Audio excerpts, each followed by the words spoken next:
12મી ચિંતન શિબિર, સામૂહિક ચિંતનથી સામૂહિક વિકાસ તરફ. ચિંતન શિબિરમાં કોમનવેલ્થ ગેમ્સની યજમાનીની ઉત્સાહભેર ઉજવણી. મુખ્યમંત્રી શ્રી ભૂપેન્દ્ર પટેલે આ ક્ષણને ઐતિહાસિક ગણાવી. નાયબ મુખ્યમંત્રી શ્રી હર્ષભાઈએ ગ્લાસગોથી સીધા ચિક્કાર શિબિર પહોંચ્યા. વડાપ્રધાન શ્રી નરેન્દ્રભાઈ મોદીની દૂરંદેશિતા અને ગૃહમંત્રી શ્રી અમિતભાઈ શાહના સનિષ્ઠ પ્રયાસોના પરિણામે કોમનવેલ્થ ગેમ્સ 2030ના ભારતમાં આયોજનને મંજૂરી મળી. વડાપ્રધાન શ્રીના માર્ગદર્શનમાં કોમનવેલ્થ ગેમ્સથી વિશ્વને ભારતને આંગણે આવકારવા અને સ્પોર્ટ્સ હબ બનાવવા આપણે સજ્જ છીએ. કોમનવેલ્થ ગેમ્સ 2030ની ગુજરાતને યજમાની મળતા ઐતિહાસિક સફળતાને ચિંતન શિબિરમાં હર્ષોલ્લાસભેર વધાવાઈ.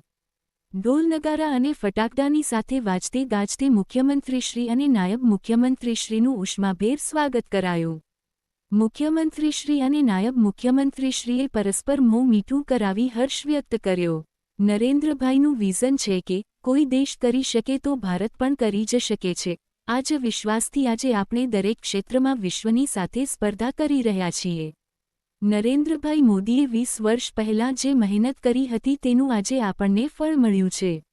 ગુજરાતને કોમનવેલ્થ ગેમ્સ 2030નું યજમાનપદ મળતા આ ઐતિહાસિક સફળતાને ધરમપુરના શ્રીમદ રાજચંદ્ર આશ્રમ ખાતે યોજાઈ રહેલી સામૂહિક ચિંતનથી સામૂહિક વિકાસ તરફ થીમ આધારિત ચિક્કાર શિબિરમાં મુખ્યમંત્રી શ્રી ભૂપેન્દ્ર પટેલ અને નાયબ મુખ્યમંત્રી શ્રી હર્ષ સંઘવીની ગરિમામય ઉપસ્થિતિમાં હર્ષોલ્લાસભેર વધાવવામાં આવી હતી. કોમનવેલ્થ ગેમ્સ 2030ના આયોજન માટેના બીડમાં ભારતને મળેલા વિજયને પગલે ગુજરાતને કોમનવેલ્થ ગેમ્સ 2030ની યજમાની મળતા આ અવિસ્મરણીય ઘડીને આવકારવા માટે આશ્રમના પેવેલિયનમાં મુખ્યમંત્રી શ્રી ભૂપેન્દ્ર પટેલ અને નાયબ મુખ્યમંત્રી શ્રી હર્ષ સંઘવી આવી પહોંચતા ઢોલ નગારાની ગુંજ અને આતશબાજી સાથે વાજતે ગાજતે ઉષ્માભેર સ્વાગત કરવામાં આવ્યું હતું. શાળાના વિદ્યાર્થીઓએ આદિવાસી નૃત્ય કરી આ ઘડીને આવકારી હતી.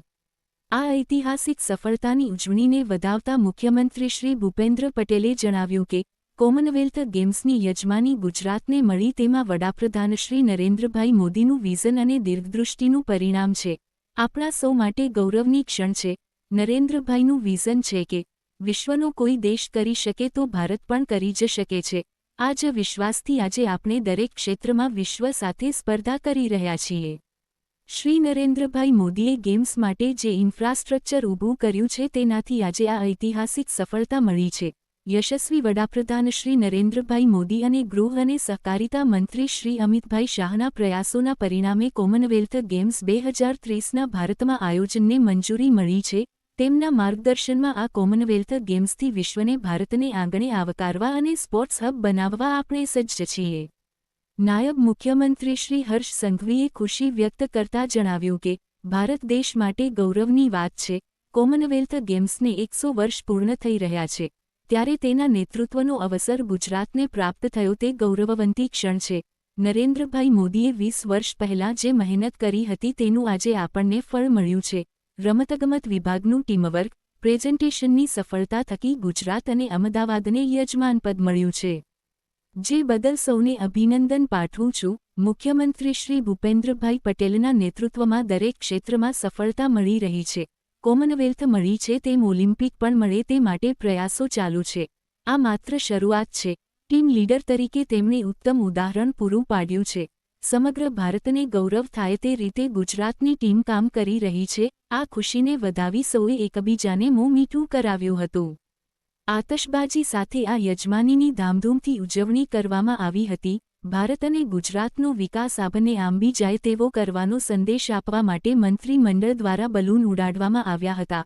આ પ્રસંગે મંત્રીમંડળના સૌ મંત્રીશ્રીઓ, મુખ્ય સચિવ શ્રી મનોજકુમાર દાસ સંધિ અધિકારીશ્રીઓ ઉપસ્થિત રહ્યા હતા.